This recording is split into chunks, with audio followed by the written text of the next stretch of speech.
Le vent glacial sifflait à travers les remparts, portant avec lui des murmures d'anciennes batailles et de héros tombés.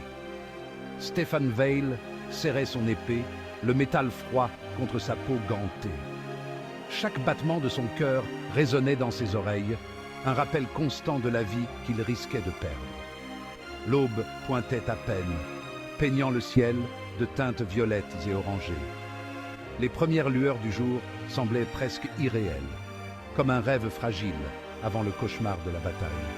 Mais pour Stéphane, il n'y avait que l'obscurité de la bataille à venir.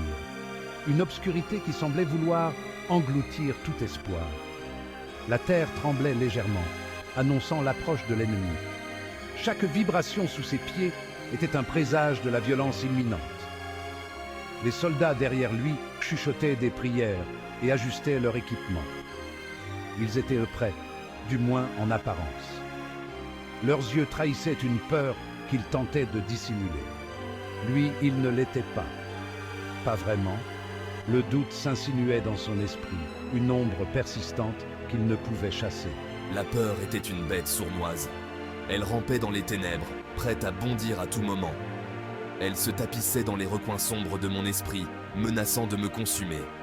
Chaque pensée était une lutte pour ne pas céder à la panique. J'ai vu la mort de près, ses yeux vides et froids, son étreinte glaciale. Elle n'avait aucune pitié. Je savais à quel point elle pouvait être cruelle et arbitraire. Elle prenait sans discrimination, laissant derrière elle un sillage de désolation. Aujourd'hui, je menais mes hommes dans la gueule du loup. Chaque pas nous rapprochait de notre destin, un destin incertain et redouté, contre une force que nous ne pouvions espérer vaincre. Pourtant, nous nous battrons, pour notre roi, pour notre royaume, pour notre survie. Car dans la bataille, nous trouverons peut-être notre propre Valhalla. Au loin, la horde se déplaçait comme une marée d'obscurité, avançant inexorablement, engloutissant tout sur son passage.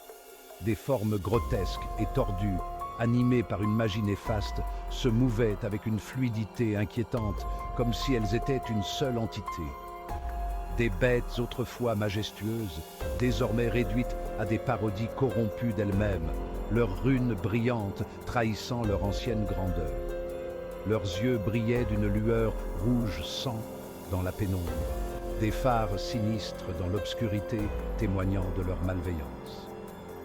Un grondement sourd montait de la masse grouillante, un chœur de rage et de faim, résonnant comme un tonnerre lointain.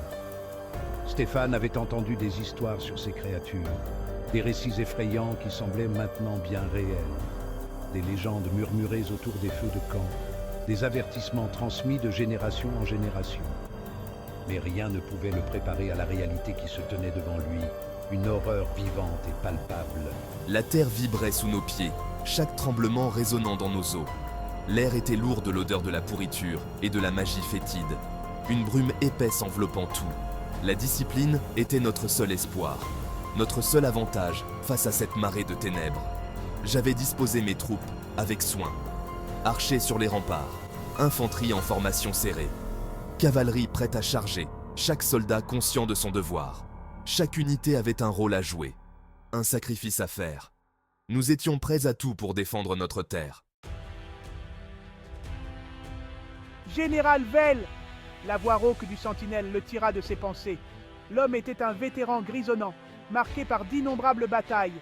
Son armure était cabossée, mais son regard était ferme. Les éclaireurs rapportent que l'ennemi se prépare à attaquer. Bien, qu'ils viennent, nous les attendons. Le sentinelle hocha la tête, un éclair d'admiration dans les yeux. Il avait servi sous de nombreux commandants. Peu avaient la détermination de Stéphane Veil. Le poids du commandement pesait lourd sur ses épaules. Il était responsable de la vie de ces hommes, de leur destin. Il ne pouvait se permettre de douter, ni de faiblir. « Pour le roi !» beugla-t-il. « Pour le royaume !» Le cri fut repris par les soldats, résonnant à travers le champ de bataille.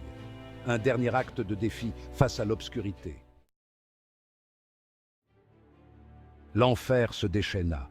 Les cris des mourants et le fracas des armes résonnaient dans l'air lourd de fumée et de sang. La horde s'abattit sur les défenses avec une fureur sauvage, comme une vague déchaînée prête à tout engloutir sur son passage. Des flèches sifflèrent dans l'air, trouvant leur marque dans la chair corrompue. Les archers, postés en hauteur, tiraient sans relâche. Mais pour chaque bête qui tombait, 2 autres prenaient sa place. L'air crépita d'énergie magique, illuminant le champ de bataille d'éclats surnaturels. Des boules de feu s'abattirent sur les remparts, transformant la pierre en lave en fusion. Les murs autrefois imposants se désintégraient sous la chaleur intense. Des éclairs zébrèrent le ciel, fendant l'obscurité de leur lueur aveuglante. La tempête magique semblait sans fin. Le chaos régnait en maître. Partout, la confusion et la destruction dominaient. Je me battais avec la fureur d'un homme possédé. Chaque coup porté était un acte de désespoir et de détermination. Mon épée était une extension de ma volonté, fauchant les ennemis avec une précision mortelle. Chaque mouvement était calculé. Chaque ennemi abattu était une victoire. Le sang coulait à flot, tachant le sol d'une teinte cramoisie. La terre elle-même semblait saigner. Autour de lui, ces hommes se battaient avec courage. Mais ils étaient dépassés en nombre. Repoussés, ils tenaient bon malgré tout.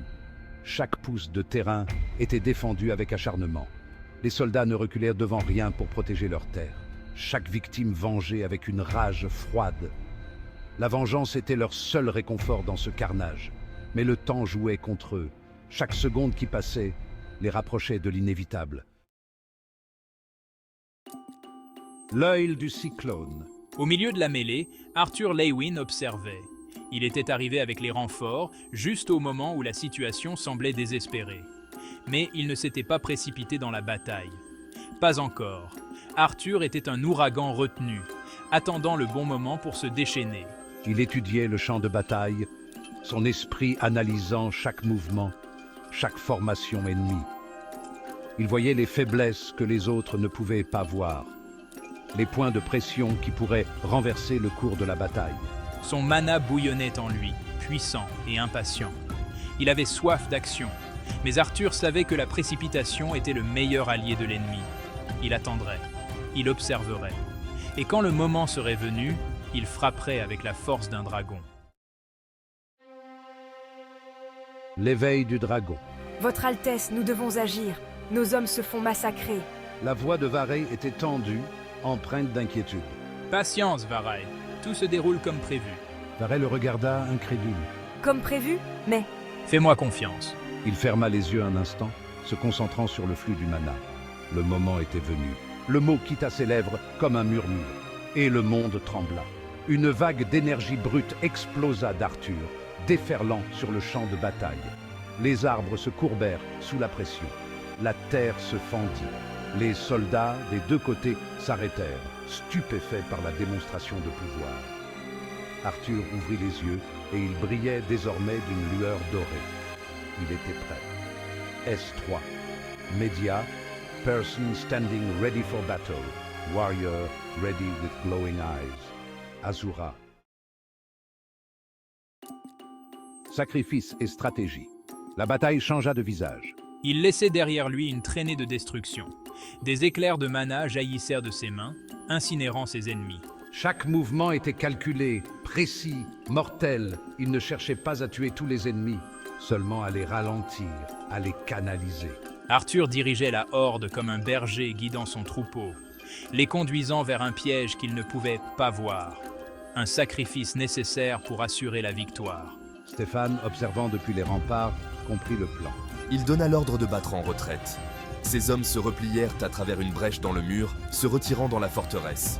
La horde, avide de sang, les suivit, directement dans le piège. Un roi sur le champ de bataille. Le piège se referma.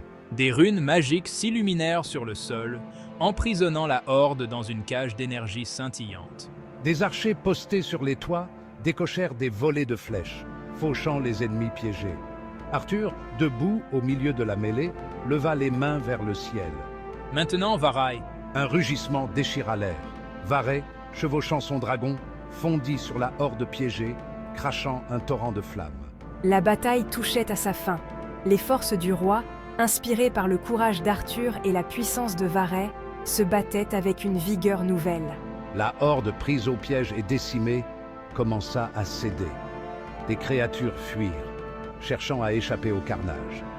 Mais il n'y avait nulle part où aller.